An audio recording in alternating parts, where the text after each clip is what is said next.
Myanmar atau dikenali sebagai Burma terletak bersebelahan dengan Thailand, Laos, Bangladesh, China dan India. Ia merupakan negara yang agak besar dengan populasi kira-kira 54 juta penduduk. Agama utama bagi negara ini ialah Buddha, namun terdapat juga etnik lain seperti Muslim. Negara Myanmar mencapai kemerdekaan pada tahun 1948 daripada Britain.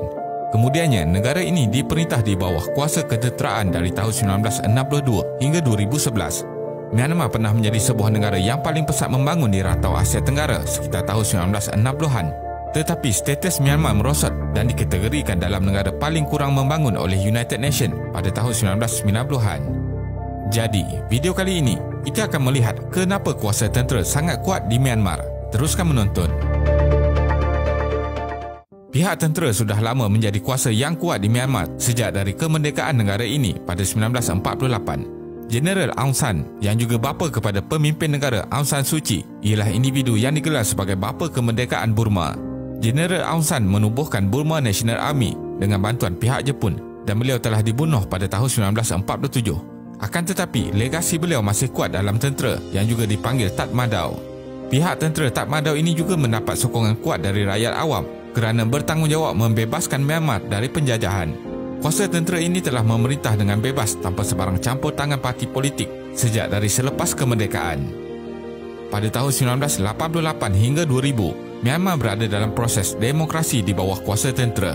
Pada pilihan raya pertama tahun 1990, parti pimpinan Aung San Suu Kyi, National League for Democracy (NLD) telah menang, namun pihak tentera enggan menyerahkan kuasa pemerintahan. Pemimpin demokratik Suu Kyi diletakkan di bawah tahanan rumah dari tahun 1989 hingga tahun 2010. Suu Kyi diberikan anugerah Nobel Keamanan pada tahun 1991 kerana perjuangannya dalam demokrasi dan hak kemanusiaan. Selama hampir 20 tahun di bawah pemerintahan Kuku Besi, pihak Tatmadaw akhirnya mengubah satu perlembagaan baru pada tahun 2008 tanpa penglibatan mana-mana parti politik dan menyatakan mendapat sokongan daripada rakyat awam.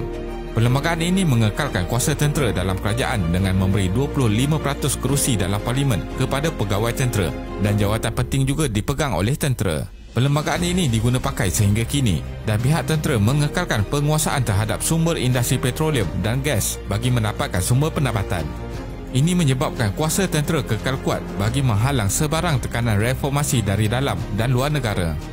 Pihak tentera juga meneruskan penindasan kepada etnik minoriti yang menuntut hak warga negara dan memenjarakan individu, aktivis, jurnalis atau ahli politik yang menentang kuasa mereka. Ini menyebabkan sokongan orang awam kepada pentadbiran ketenteraan semakin berkurang.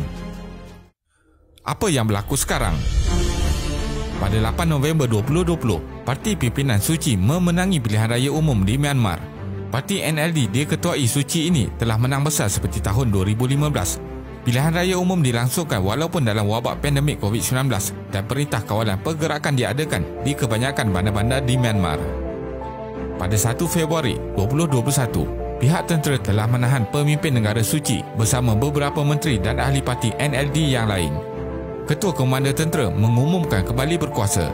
Suu Kyi telah dituduh atas kesalahan penipuan semasa proses pengundian dalam pilihan raya yang berlangsung sebelum ini. Pihak tentera juga mengumumkan darurat ketenteraan selama setahun. Rampasan kuasa ini berlaku setelah beberapa bulan pertikaian pihak parti pemimpin dengan pihak pemakang yang disokong tentera bagi menuntut pilihan raya baru. Pihak tentera juga pernah memberi amaran akan mengambil tindakan jika tiada penyelesaian dicapai. Namun jawatan kuasa pilihan raya menyatakan tiada sebarang penipuan berlaku semasa proses pengundian. Pihak tentera memberikan alasan bahawa ketua komander berhak melakukan peralihan kuasa dan akan menyiasat semula proses pilihan raya sebelum ini serta senarai pengundi dan akan memastikan berlaku proses pilihan raya yang adil. Mereka berjanji akan menyerahkan semula kuasa kepada parti yang memenangi pilihan raya tersebut, namun tidak memberikan sebarang anggaran bilakah ianya akan diadakan. Sebenarnya, amat sukar bagi pihak luar mengetahui perkembangan di Myanmar kerana pihak tentera telah menghalang sebarang bentuk komunikasi di media sosial dan saluran berita.